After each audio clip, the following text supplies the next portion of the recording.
सर्वसामान्यांच्या हक्काचा आवाज जागर जनस्थान। श्री सद्गुरू सत्संग मंडळातर्फे देवपूरमध्ये आयोजन। पत्रकार परिषदेत माहिती।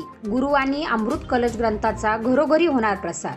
परमपूज्य सद्गुरू श्री रामकृष्ण क्षीरसागर स्वामी महाराज संस्थापित श्री दत्त देवस्थान अहिल्यानगर अंकित श्री सद्गुरू सत्संग मंडळ धुळे जळगाव यांच्या वतीने धुळ्यात 14 ते 16 ऑगस्ट 2026 दरम्यान सामूहिक प्रसार सेवा आयोजित करण्यात आली असून याबाबतची सविस्तर माहिती मंडळाने पत्रकार परिषदेत दिली आहे। देवपूरमधील श्री स्वामीनारायण मंदिरात या उपक्रमाचे नियोजन करण्यात आले आहे। या 3 दिवसात राज्यभरातून आलेले भाविक धुळे शहरात घरोघरी जाऊन वेद कार्याचा प्रसार करतील, तसेच दैनंदिन जीवनातील अडचणीवर मार्गदर्शन करणारे गुरुवाणी अमृत कलश आदी ग्रंथ नागरिकांना उपलब्ध करून देतील।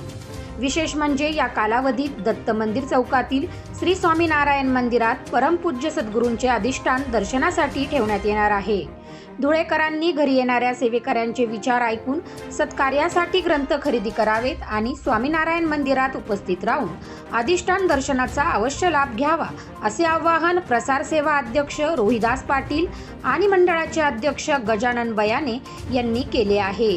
जागर जनस्थानसाठी प्रतिनिधी रूपक बिरारी, धुळे। श्री सद्गुरू सत्संग मंडळ धुळे जळगाव आयोजित सामूहिक प्रसार सेवा धुळे शहरामध्ये दिनांक 14, 15 आणि 16 ऑगस्ट रोजी श्री स्वामीनारायण मंदिर देवपूर धुळे येथे आयोजित केलेली आहे। श्री क्षीरसागर स्वामी महाराज यांचा प्रसार आणि वेद कार्याचा प्रसार घरोघरी जाऊन आमचे भक्त आपल्या पूर्ण धुळे शहरामध्ये घरोघरी करणार आहेत।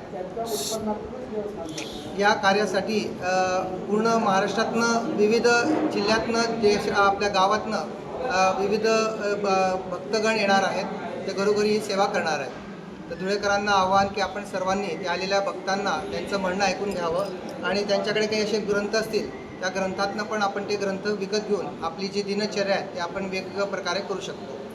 आणि ज्यावर संपूर्ण संस्कार दिलेले आहेत, जन्मापासून तर मृत्यूपर्यंतचे संपूर्ण संस्कार आपण याच्यात दिलेले आहेत। सद्गुरूंचे मार्गदर्शन आहेत ते आपण घरोघरी आलेल्या भक्तांकडनं सेवेकरांकडनं खरेदी करावे आणि या विद्याच्या कार्यासाठी हातभार लावा, असं मी आपल्या सर्वांना आवाहन करतो।